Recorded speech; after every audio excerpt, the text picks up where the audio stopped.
Greetings, y'all. This is a Fit Mama Fitness food prep video.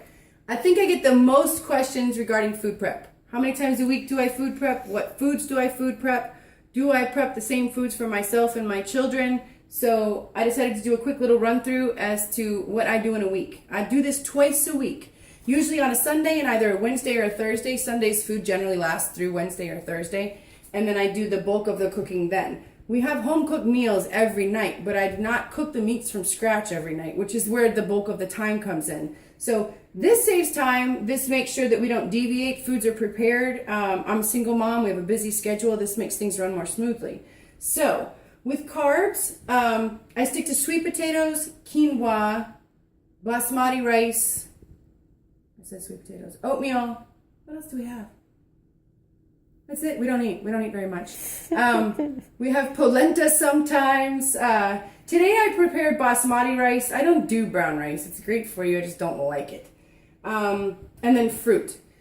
Sweet potatoes are super easy. The reason that you don't see them out here right now is because I don't like them after they've set for a bit. They get soggy. But what I do is I take a sweet potato and I dice it in 3 pieces. I throw it in a plastic bag and I put it in the microwave to steam it. Voila. Those are finished. Easy day. So this right here is a pork shoulder butt, baby. And yeah, that is barbecue sauce. I have put this in the crock pot. That's about as low maintenance as it can possibly be. I turn it on high for the first couple hours, and then for the duration of the day, it'll cook. That's what we'll eat for the... I need to slow it down. That's what we're going to eat for dinner, and then it will obviously last for quite a few nights as well. This is my rice cooker where I cooked my basmati rice. Notice these things needed no supervision or interaction, which is my type of cooking, if you know what I mean. Here we have some kale, which doesn't look very delicious shoved in this Tupperware, but it is. This, we break up into pieces. We cook it in some coconut oil. I say we, that's the kids and I. The kids are learning to cook as well.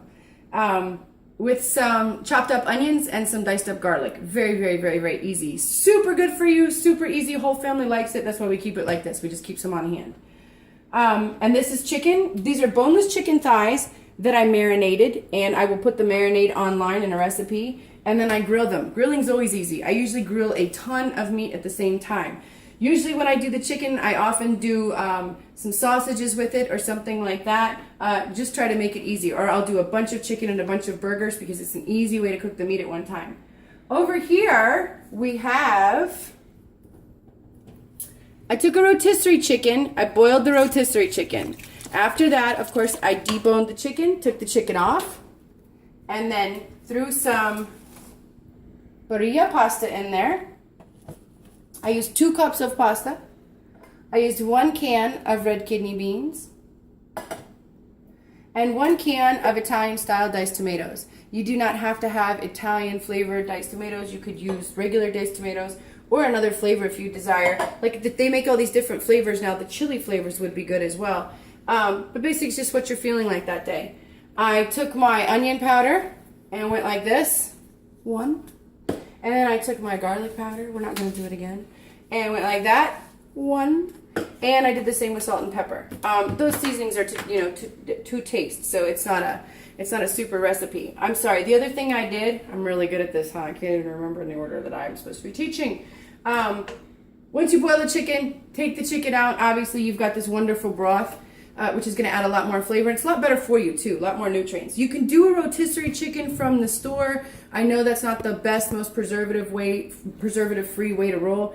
But for me, it's about nutrition first, but it's also about time, and it's also about economics. I have to be able to afford it. I have to be able to find the time to prepare it. And, of course, it's got to fit in with the grand nutrition, fitness, wicka scheme of things, okay? So, boiled the chicken, took it out, deboned the chicken, and then I threw in the pasta. But before that, I also cooked a half a bag of frozen mixed vegetables. Very easy.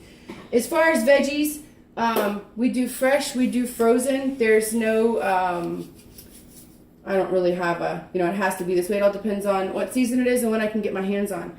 But this gives you a brief idea. So then we can mix the roast with the rice, or I can have roast with kale and not have a carb in there if it's a carb-free meal that I'm going for. And then with this, like this meal, I might have some of this, but this is a good meal for the kids. They can pack this and take it on, to lunches, things like that. Really good on the go meal, a solid whole meal. And then I just break down the proportions differently. So whereas the kids might have a 1-to-1 protein to carb ratio meal, I'll have a 2-to-1, 2-to-1 protein and the 1 being the carbohydrate. So really, really easy. It doesn't have to be. I have lovely, lovely clients that send me beautiful pictures of color categorized, smallest to largest, low numbers to high numbers. Just teasing, it was an old Dewey Decimal thing. Pictures of their food prep that is just absolutely organized and perfect. And I gotta tell you, I'm envious and I'm jealous, and it's wonderful. I don't have time to roll like that. All of that will go in one big old container. I'm watching my mouth. And they'll go into big Tupperwares, and then I usually prepare as I go. Sometimes, as often as I eat, I grab a spoon, and I'm ashamed to say I don't even really sit at the table to do it.